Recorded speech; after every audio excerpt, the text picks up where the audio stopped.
Students, നമ്മൾ fundamental rights ആണ് പഠിച്ചു കഴിഞ്ഞത്. ഇനി നമുക്ക് നോക്കാനുള്ള ഭാഗമാണ് റിട്ടുകൾ. എന്താണ് റിട്ട് എന്ന് നോക്കാം. To enforce the fundamental rights, the courts can issue various special orders known as Ritz.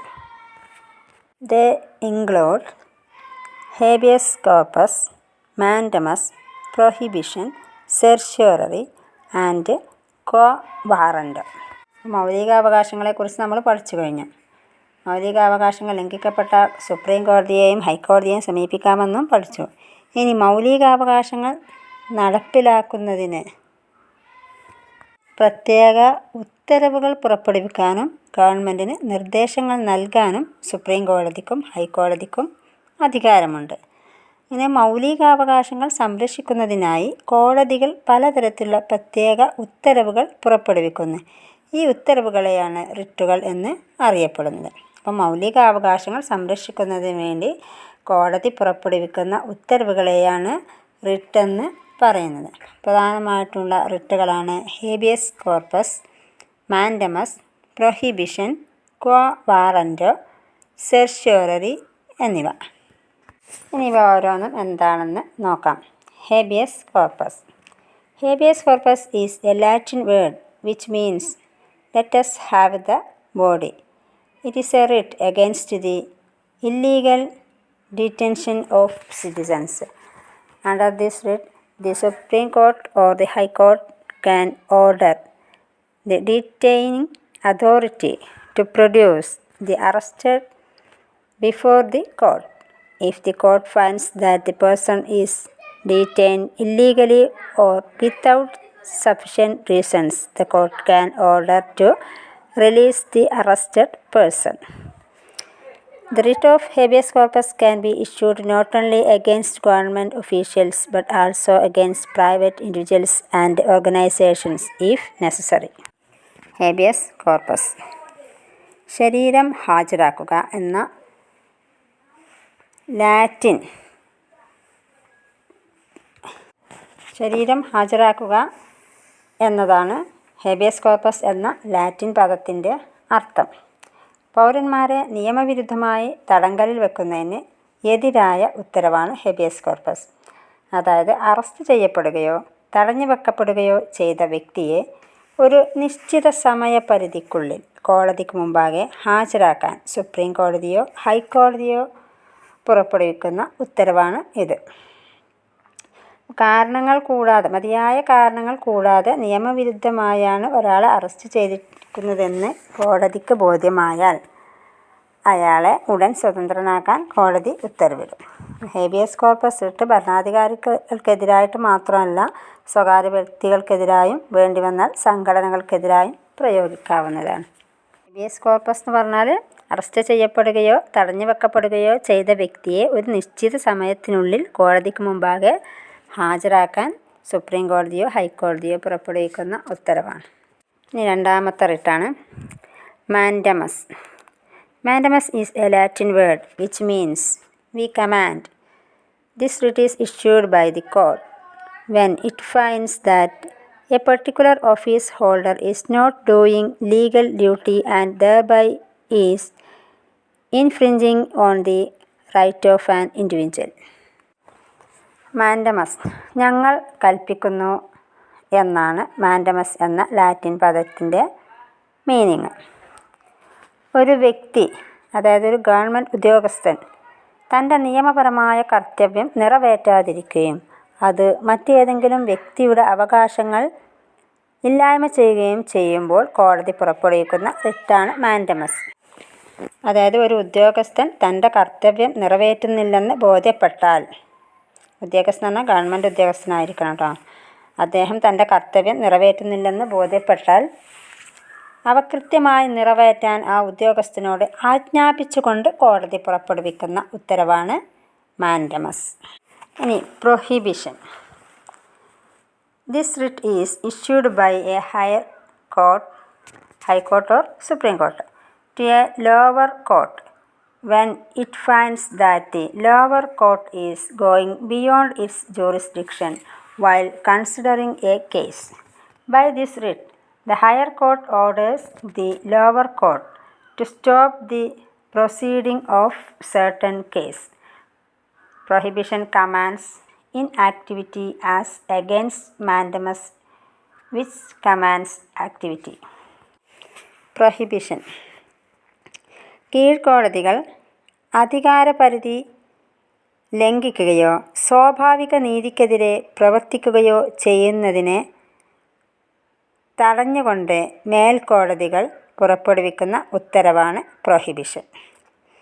അപ്പോൾ കീഴ്ക്കോടതി എന്തെങ്കിലും അധികാരപരിധി, ഓരോന്നിനോരോ അധികാരപരിധിയുണ്ട്, ആ അധികാരപരിധി ലംഘിക്കുകയോ അല്ലെങ്കിൽ അത് സ്വാഭാവിക നീതിക്കെതിരെ പ്രവർത്തിക്കുകയോ ചെയ്യുമ്പോൾ അതിനെ തടഞ്ഞുകൊണ്ട് മേൽക്കോടതിയിൽ പുറപ്പെടുവിക്കുന്ന ഉത്തരവാണ് പ്രൊഹിബിഷൻ.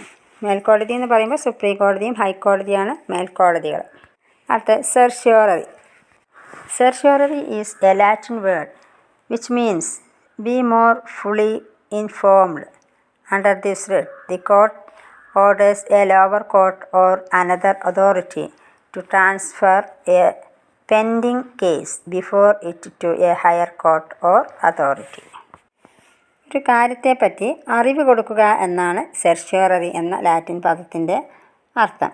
ഒരു കേസ് കീഴ്ക്കോടതിയിൽ നിന്നും മേൽക്കോടതിയിലേക്ക് മാറ്റുവാൻ ഉത്തരവിടുന്ന റിട്ടാണ് certiorari.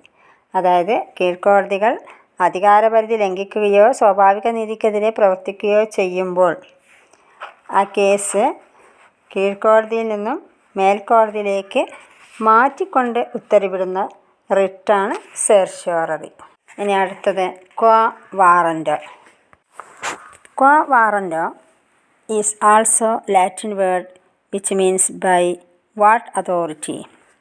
By this writ, the court examines the legality of the claim of a person to hold a public office. If the court finds that a person is holding an office but is not eligible to hold that office, it issues the writ of quo warranto. This restricts that person from acting as an office holder. Quo warranto is normally issued against public officials, not against private individuals. Quo warranto, എന്തധികാരം കൊണ്ട് എന്നതാണ് quo warranto എന്ന ലാറ്റിൻ പദത്തിൻ്റെ meaning.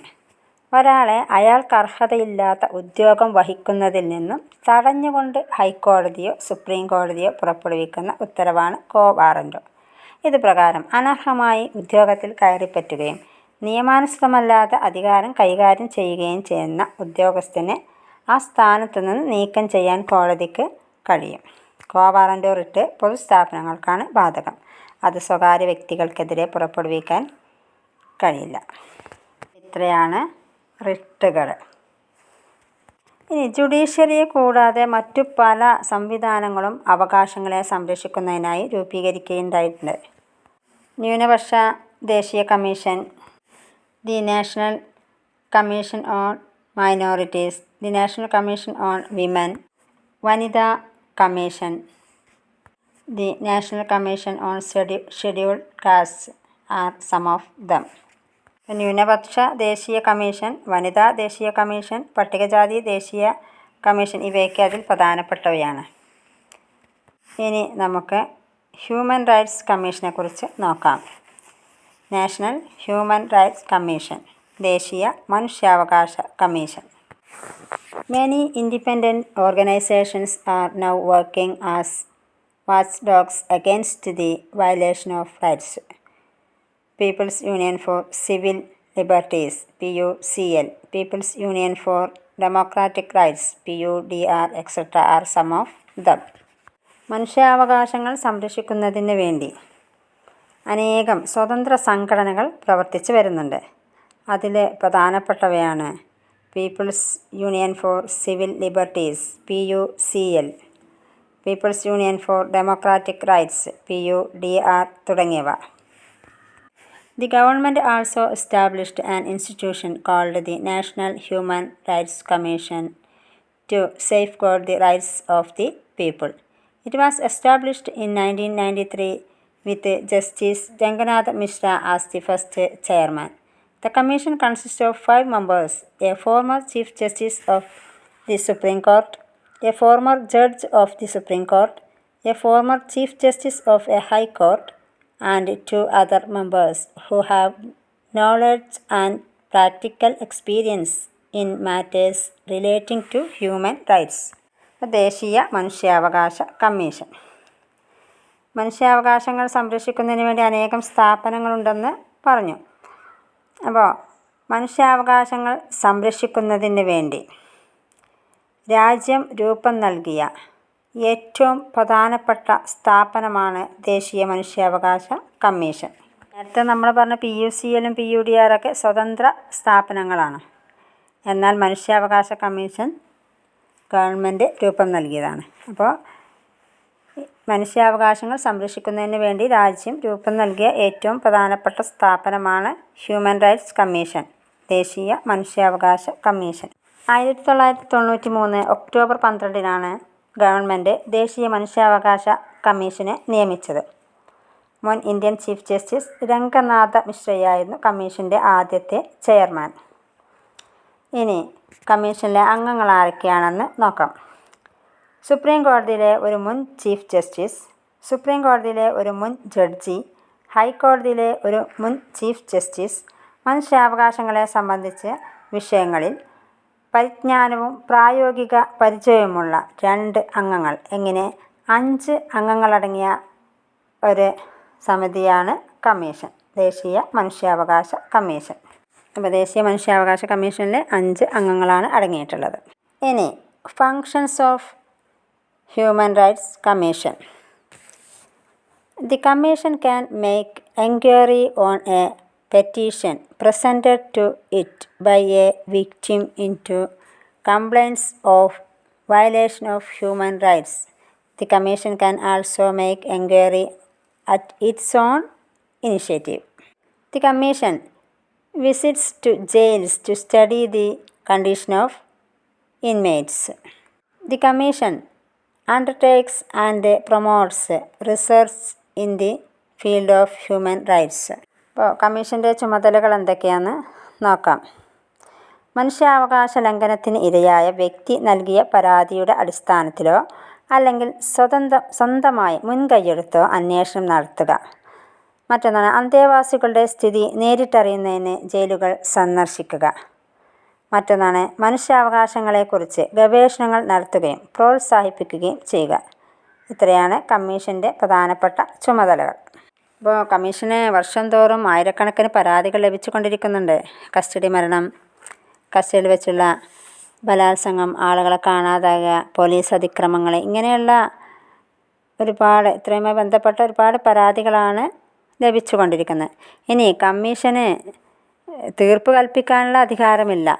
Commission നടത്തിയ അന്വേഷണത്തിൻ്റെ അടിസ്ഥാനത്തിൽ ഗവൺമെൻറ്റിന് ശുപാർശകൾ നൽകാനോ അല്ലെങ്കിൽ കോടതികളോട് നടപടികൾ ശുപാർശ ചെയ്യാനോ മാത്രമേ അതിന് അധികാരമുള്ളൂ.